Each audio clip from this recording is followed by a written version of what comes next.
Welcome to this episode of The Wave. I'm your host, Don Texan, coming to you from my home here in Port Alberni. And with me today is Reverend Brenda Nestegaard Paul. Did I say that right? Nestegaard? Okay. Nestegaard. Who is the pastor at Trinity, Anglican, and Lutheran Church here in Port Alberni, my favorite church, the only one that has a rainbow bench in front of it. Hello, Pastor Brenda. I'm glad you could join me today. Thank you for joining me. Very glad to be here, Don. Okay, great. So how has it been for you? As far as you can remember, what was your starting day? What are your day counts so far as this interview is concerned? I think I'm on day 32. Day 32, holy cow. You were ahead of me for a bit. Like, not that, I guess what I'm thinking of is where this totally impacted my life, my work life. Was I totally living as separate from people as I am now for all of those 32 days? No, but certainly that was the beginning of the announcement of the pandemic, and when it became very, very real for me and the people that I interact with. Oh yeah, I don't know if my memory serves me right, because I have a background in ministry and whatever. So there is a passage in the Psalm somewhere that it says, "Oh Lord, teach us to number our days." Oh yeah. It's sort of like in that context, like now everybody's counting their day. Like this is one way to teach us to number our days. Everybody's doing a day count. As far as I know, I'm on day 27. Okay. And you are on day 32. Right.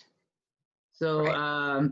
So as a pastor, how has this pandemic impacted your church and your work? Because you're a very public figure. You're a very public minister, right? So you interact with people on a daily basis, and now we're supposed to self-isolate. And I love what you did, by the way, putting the names of all the parishioners on. You like that? The pews. That was so cool.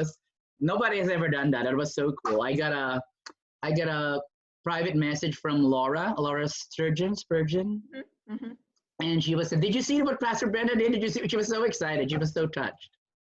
Your name was on there too. I hope. Yeah, I know. I saw it. That's what she told me about it, and I saw it. I said, "Oh my God! I mean, what a cool thing to do!"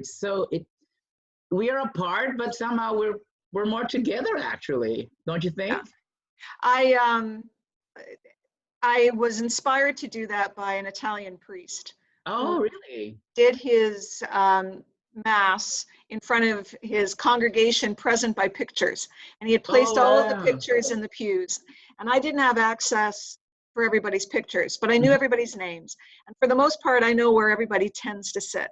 So I just wanted to, in this time of separation, I wanted people to realize that, and visually, I mean, senses are so important, right? Yes. And for people to see that, we might not be able to gather together in the flesh, but we are still together. We are still together in spirit. Yes. And yeah, I'm glad that it touched it. It meant a lot to a lot of people, and it was a moving thing for me to do as well. Oh yes. But when you're talking about how impact the church, because you were in the middle of a renovation and stuff like that, remember? Yeah. Well, how it's impacted everything that I do. So our church building was actually closed down by our diocese. Our bishop made the decision that as soon as it was what was going on was labeled a pandemic, that none of us were to gather in our church buildings anymore.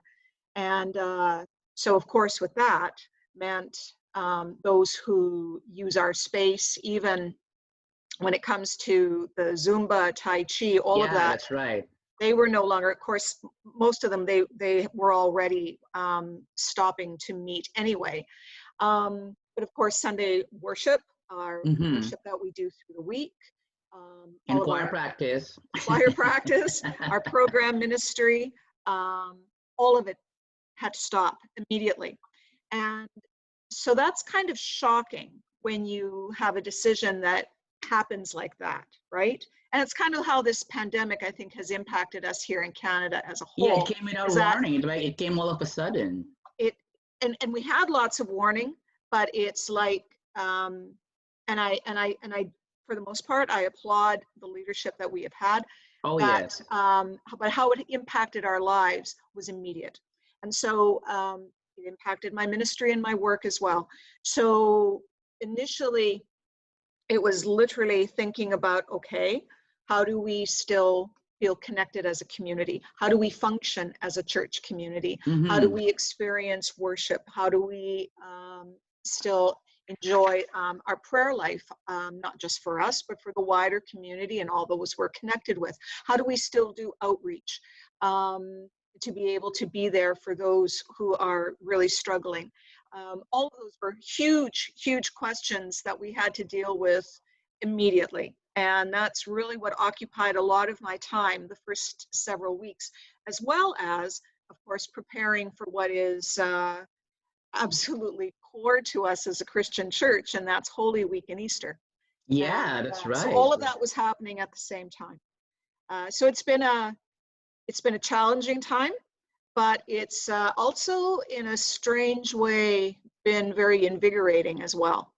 And I think in a lot of ways, our community is closer than it has ever been. And it's already a very close, welcoming community. Yes. But we, like even this past Sunday, so every week, I do provide an online worship experience for people. But there's no doubt that we're missing seeing each other in the flesh, as it were. And so this past Sunday, it being Easter Sunday, I arranged for a drive-by blessing to happen between 11:30 and noon hour. And so I was there on the curb in front of the church. Our organist was the right distance away, playing the keyboard. A vocalist, Bronwyn, my daughter, was singing the appropriate distance away as well. And then the church bells were ringing. And I was there on the curbside with a bowl of baptismal water with a cedar branch, so that as a car would come by, I would sprinkle it with water and say words of blessing. It was so cool that we had like a 20-car lineup for this. Oh, It was wow. incredibly moving.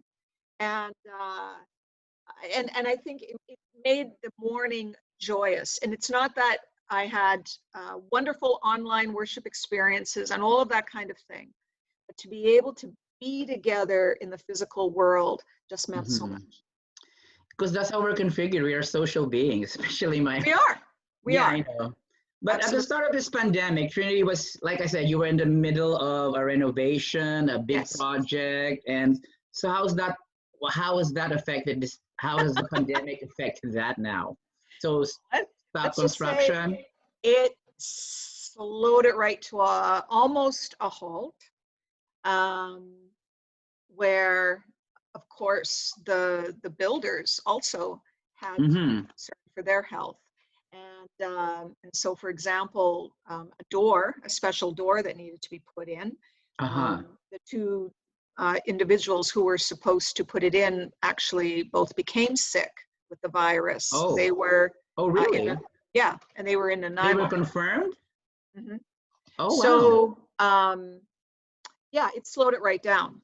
Having said that, just this last week, some of the tradespeople have been able to start working on it again. So we're looking at, right now, we're about 95% complete. Oh, really? And and it'll probably be another month for it to be totally done. It'll be it'll be wonderful when it's done. It'll be great when we can actually then use the building. That's the irony of all of it. But you know what? I believe that's going to happen. I live in hope, and the facility will indeed be ready. And I'm sure you're aware. If I remember correctly, the original plan for the building was it to make it more accessible so that people could actually gather in it. Well, yeah, so that there was no limitations, right? But this disaster does not allow us to gather. I know, that's the irony. That's the irony. However, I'm sure you're aware that several weeks ago, there was a tsunami threat here in Yes. Port Alberni, right? And it was just a reminder of how important it is that our facility is ready. And the fact is that if there is an emergency right now, it still is the gathering spot. We would maintain social distance and all of that kind of stuff, but it still would be the place to come. So yeah, so we're looking forward to when it's complete. We're looking forward to when we can have a celebration and launch its use with the whole wider community, because it's all about having this wonderful, universally accessible facility available to people, whether they wish to participate with us in that which we do that helps us to grow spiritually, or all of those things that are happening in our community that help people to be together in relationship. And then, of course, the other reason is in case of emergency, any kind of an emergency, that this will be the gathering spot for Southport. So one thing I should say is, like, I really admire your resilience and the resilience of other entrepreneurs. Like, they come out of the box and do things differently now, but they're still able to at least continue to some degree what they were doing. So like you were already sharing with me, you did the Easter service on the roadside. That's kind of unique. I haven't heard of any other church that did that here in Port Alberni.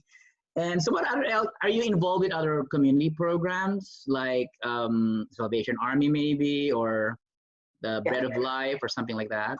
So we have a historic relationship with the Bread of Life, and a very engaged relationship with Bread of Life. And over the last number of months, the Bread of Life and the Salvation Army have been working very, very closely together.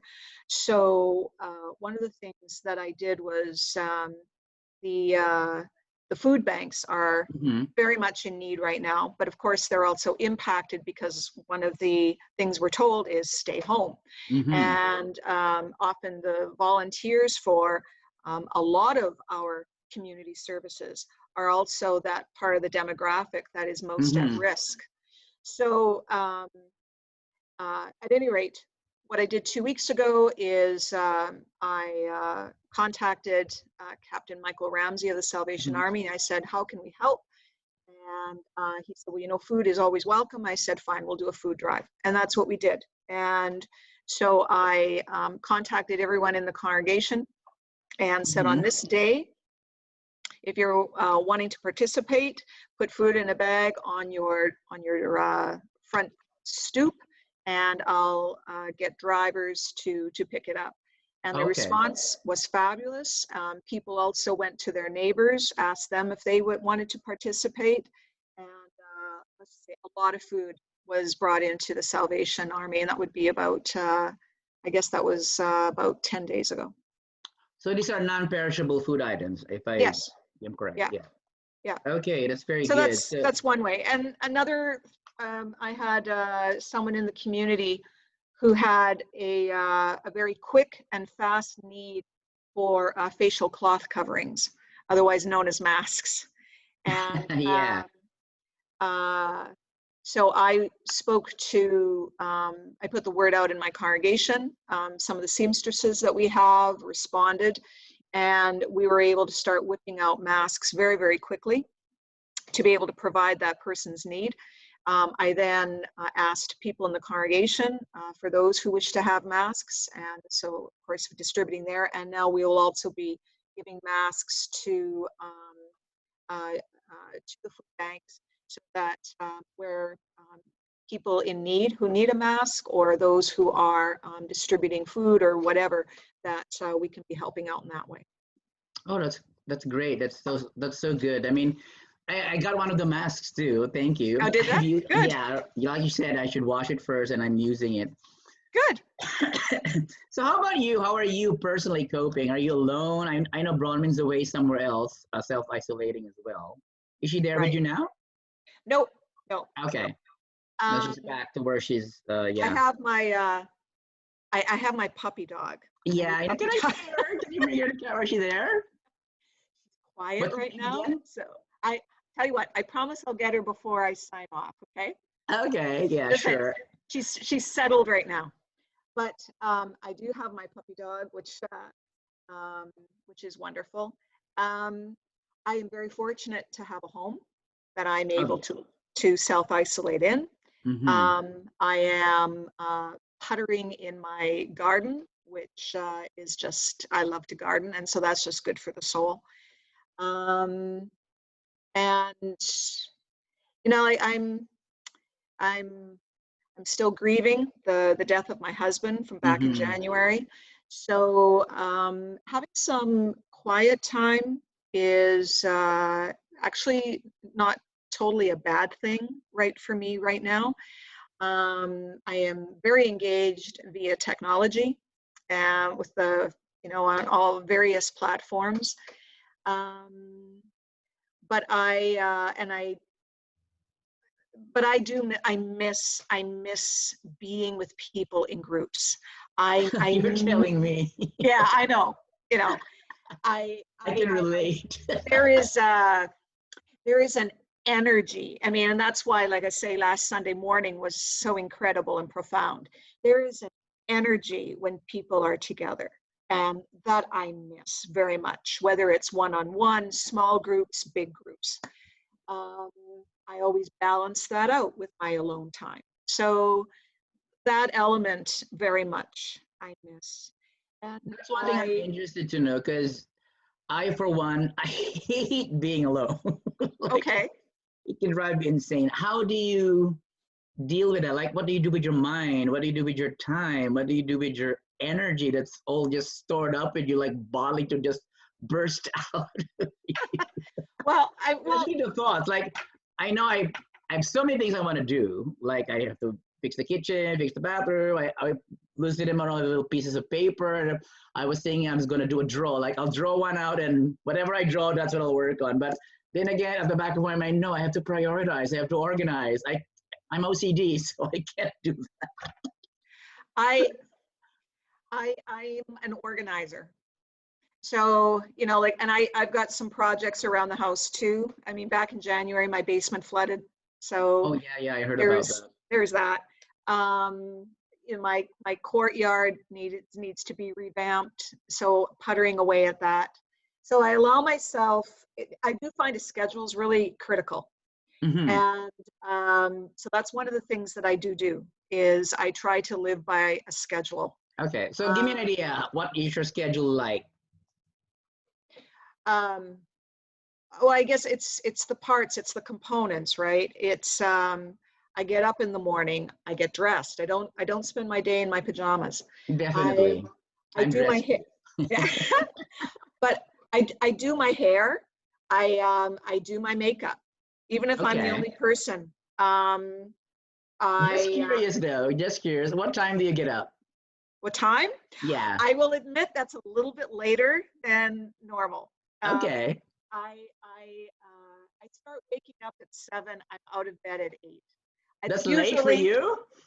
yeah, it's Oh my usually God, an okay. hour, a total hour earlier than that. So Okay. How about this? What time are you usually in bed sleeping? I'm sleeping by 11. Okay. I tried. I try. Like I was last night I was in bed by before 11 actually. Okay. But I woke up at 1:30 in the morning. Yeah. And I couldn't Are get you back able to to go sleep back to until sleep? 3. All right. So anyway, I have a backup of melatonin. So I took a tablet of melatonin and I was back in bed by 3. Well, that's good.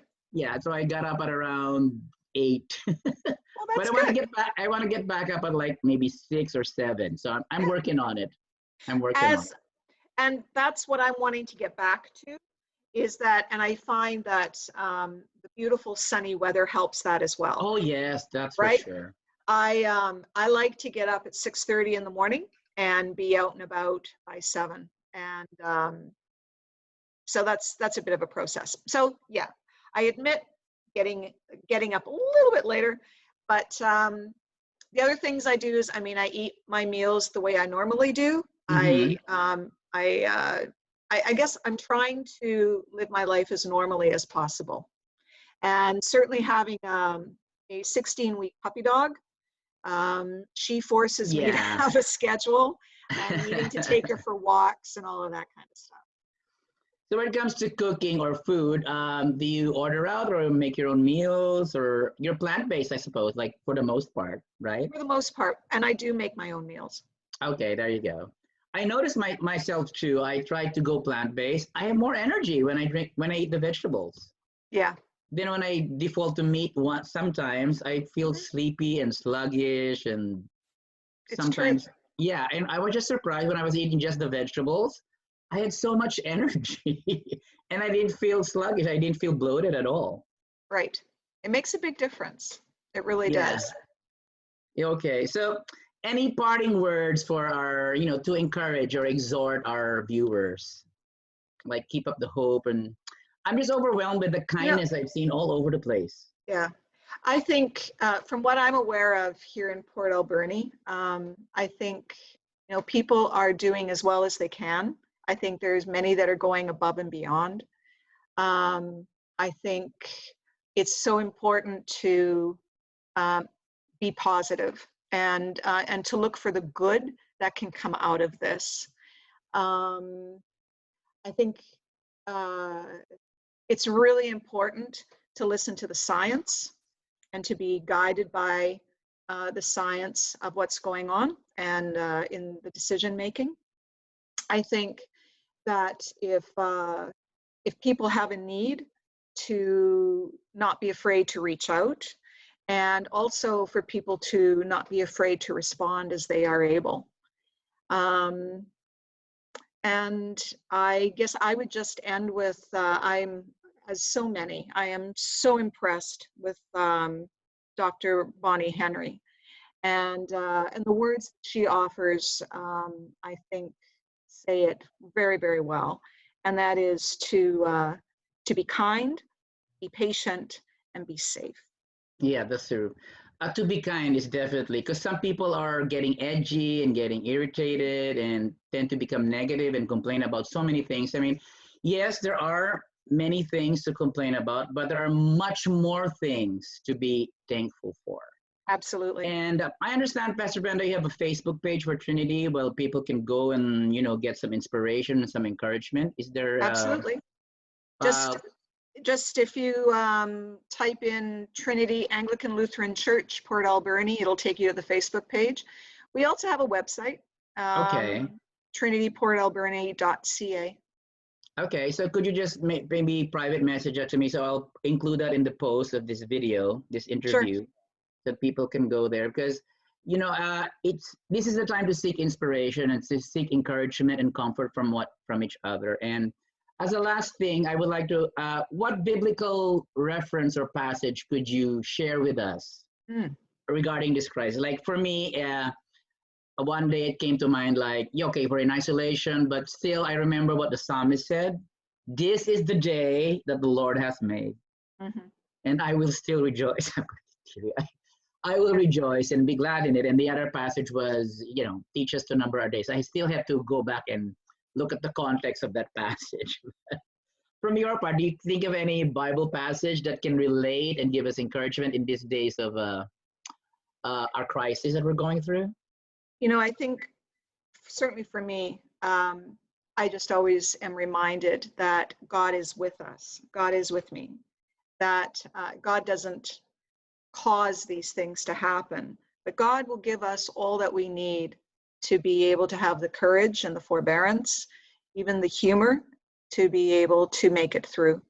And so one of my favorite passages is from the Psalms, and be still and know that I am God. And when you take that, I was at a retreat some years ago where the leader started taking words off of that. And so you start with, be still and know that I am God. Be still and know that I am. Be still and know. Be still. Be.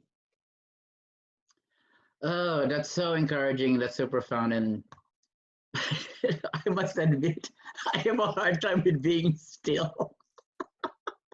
I'm so used to moving at like 100 miles an hour, doing stuff and thinking about stuff or whatever. But that can be But it is such a refreshing reminder. that can be the gift of this time for you. Yes, yes. No, that's one thing I'm taking away from this is, yes, it is time that I can be still. And it's somehow frightening to me, but to be alone with myself and just Mhm, look at myself and just learn more about myself. mhm. It's a time to go inside and discover something wonderful about yourself. And it is happening. Well, thank you for taking the time to interview with me, Pastor Brenda. I really appreciate it. And I wish you all the blessings, and I'm sure you do the same for all your parishioners. Thank you so much. Thank you, Don. Okay, that was Pastor Brenda. Thank you for joining us in this episode of The Wave. Catch more episodes in the days to come. God bless you, Pastor Brenda. You too. Bye-bye. Okay, how do I put up the record?